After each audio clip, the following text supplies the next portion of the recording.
біздер қазақтың сапарға шыққанда, жорыққа шыққанда атқа қатысты ер тоқым жайында сөз қозғаймыз. Қазір мен саған ер тоқымды алып келемін. Ол ер тоқымды қалай, қай жерге қою керек, оның аты не екендігін не істейміз, бірге талқылаймыз. Жақсы ма?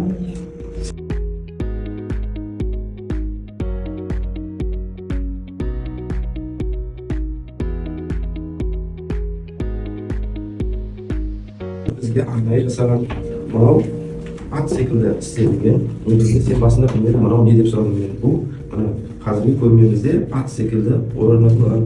Негізгі бұл ер тоқымның ең бастысы екі нәрседен тұрады. Біріншісі тоқым деп аталады. Бұл тоқым деген сөз киізден немесе қалың матадан жасайды. Білесің бе, бұл тоқым не үшін істелінеді? Бұл тоқым сапарға шыққанда, жорыққа шыққанда аттың арқасына немесе ері, мынаны ер деп атайды. Сосын мынаны не деп атайды? Ер дейді. Осы ер аттың арқасына не істемеу үшін, жарақат бермеу үшін үстіне не төсеу керек? Тоқымын төсеу керек. Оның үстіне нені қояды? Ерді қояды. Ерді қояды. Ерді қойған кезінде бұл ердің өзіндік шарттары, қалай байлау керек болған нелер болады, үлгілер болады. Ер тоқым екі нәрседен құралады. Біріншісі тоқым, екіншісі ер. Екеуі қосылып бір сөздің мағынасын береді. Яғни ер тоқым деген сөзді білдіреді. Біздер бұл ер тоқымды аттың үстіне не үшін қоямыз?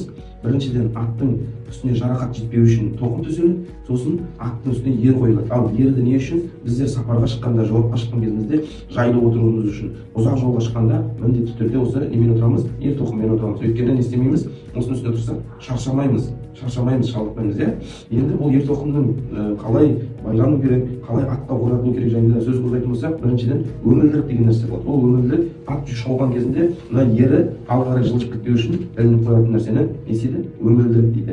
Сол секілді атқа мінген кезінде міну үшін, ыңғайлы болу үшін мынандай бір несі темір болады. Бұны не деп атайды?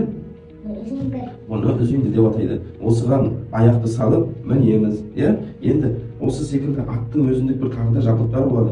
Бұл жерде біздер жаңағы тоқым ноқтасын айтады, ауыздығы деп айтады, әр жерде әртүрлі нені келтіреді. Аттың басын қайырып отыратын нәрсені айтады. Атқа мінген кезде міндетті түрде атқа мінетін ер адамды қалай ұстайды атты?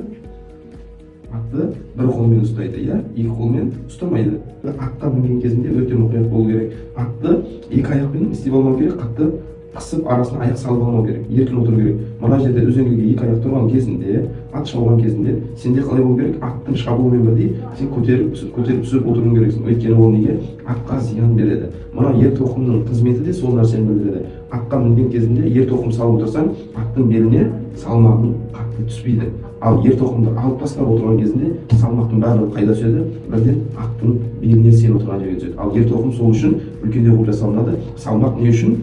Салмақтың барлығы сол аттың беліне арнайы бір жерге емес жалпылама түсіп атқа қиындық тудырмау үшін еді. Сол секілді бабаларымыз кезінде атқа шабылатын, атқа ер тоқым қоятын, атпен сапар шегетін бабаларымыз біздің кім болған?